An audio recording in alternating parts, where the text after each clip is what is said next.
Our next contest of the Better Photography Weekly Challenge is Shades of Winter. Our judge and mentor is Saumya Khandelwal.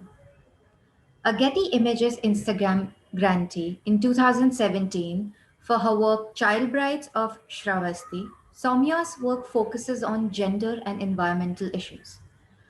Nominated for the World Press Photo 6 by 6 Global Talent Program from Asia region in 2019, Soumya has built a diverse body of work spanning journalism and documentary genres of photography.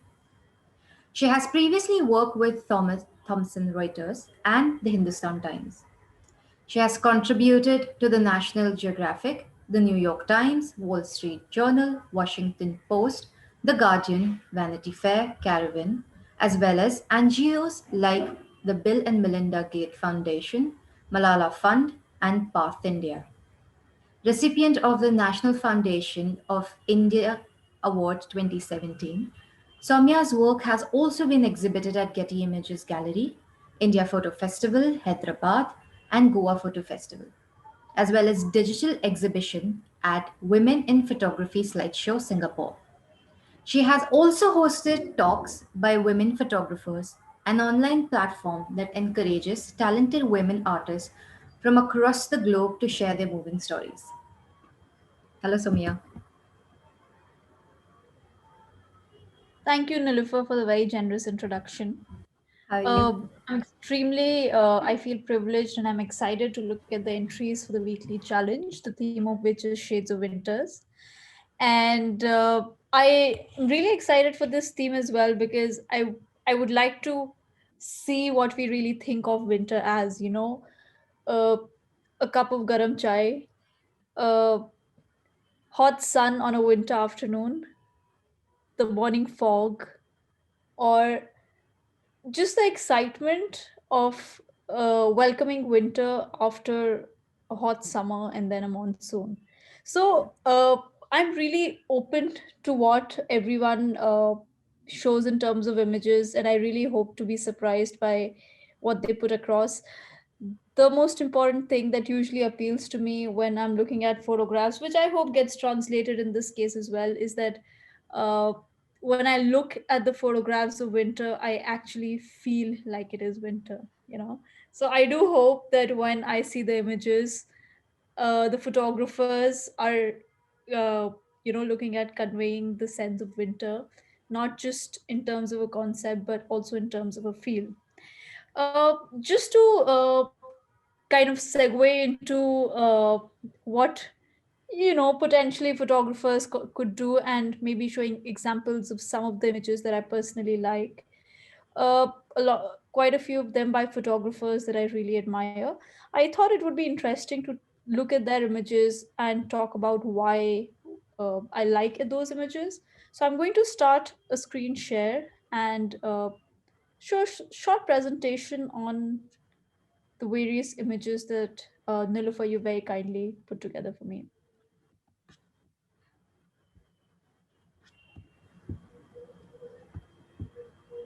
I'm starting with this photograph by Amit Mehra. This photograph is shot in Kashmir and it's under a chinar tree. I'm particularly starting with this image because it's not how we usually think of a winter photograph. It's not got fog, or it's got sun, which is not usually how we associate winters with. But we still know that it's winters because of the clothes that the kids are wearing, and also the slight fog that we see in the background.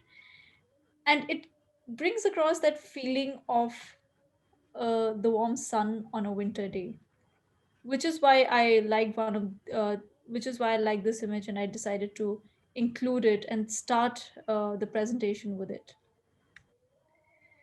This image by Manish Swaroop is a photograph that's shot in Delhi itself, and it's done really well what a lot of us try to get in our winter photographs. We're all looking at fog, and it's so surreal, when fog, or in case of Delhi, smog descends upon Delhi, and then it kind of brings this dreamy feeling to the images, which also makes it a lot more interesting to layer our images, because we know after a certain distance everything will be lost in the smog or fog, whatever we see.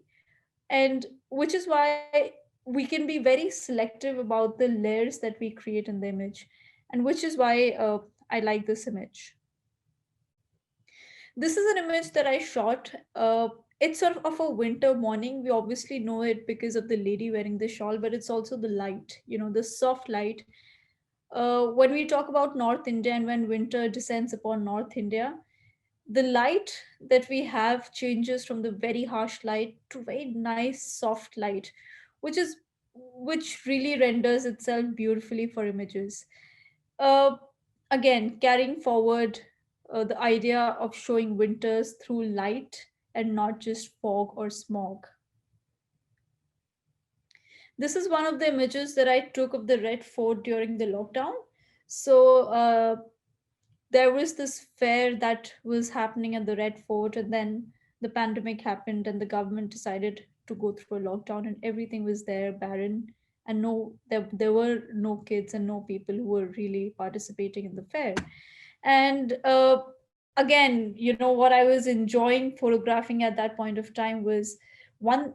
It was an unusual scene to have in terms of the Red Fort and the swings all around it, and then even more the fact that it was barren. And because it was an unusual situation in itself, I thought it added to the fog and the winter feeling that there was. So this image is not just about the fog, it's certainly there because we see it in the mist in the background and how it's layering all the things, but it's also got a story beyond it. And I think that would be exciting, even in this theme, if you're able to talk about winter and a lot of other things as well. This is one of the images that I took when I was working with Thomson Reuters, and this image is taken in Lodi Garden. So, for people who are in Delhi, they would know that it's a place which is accessible to all. And one of the very beautiful things that happens in winters is because of the trees and the mist, the light dapples through the trees and comes across. And which is why when there those that light that sieves through the mist and the trees, it looks so stunning and it makes for a very picturesque image, but it's pretty nonetheless. This is one of the images that I took in Dharamshala at a monastery. Of course, the monks are not feeling cold while I was feeling cold there, but it's the Himalayas in the background, and it was a cold morning, and everyone was doing their morning lessons.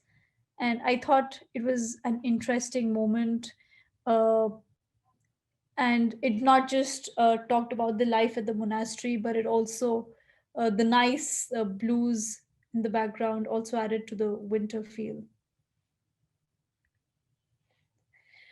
This was an image that I took really early in my career at the Yamuna.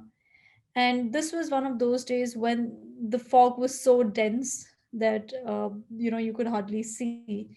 And at that point of time, I used a flash, which is why we see the birds in the foreground whiter than the ones at the back, right?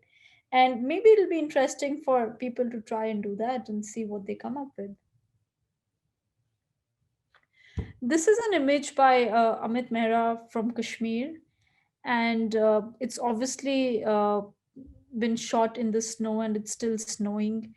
I like how the snow has descended on everything that is around, but uh, one thing that winters also do, and especially at a time when the sun is not out, is that it kind of descends upon a particularly gloomy feel to the entire landscape. This is with snow, but even when there's no snow, even then when you go out, it tends to look gloomy when you're out in winters. And maybe that particular feel that winter has can be conveyed in terms of images as well. And how can we do that? In this case, it's a symmetry which have been shot, which obviously adds to the gloom.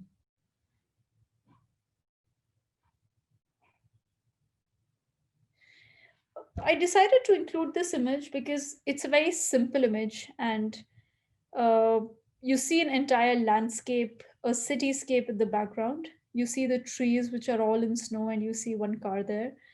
It's an extremely simple image, and a lot of times when we're out to create images, we try to include complexity and we try to include a lot of things in it. But sometimes the simplest of images can also come out really pretty and come out uh, as very compelling. This one by Manish Swarup again. It's uh, the Himalayas, and just it's the light. I think if as photographers we kind of look at how light changes in winters, I think that in itself compels us to create so many beautiful pictures. And here Manish ji has managed to create a beautiful landscape out of just the layers and layers of hilltops and mountains that we see here.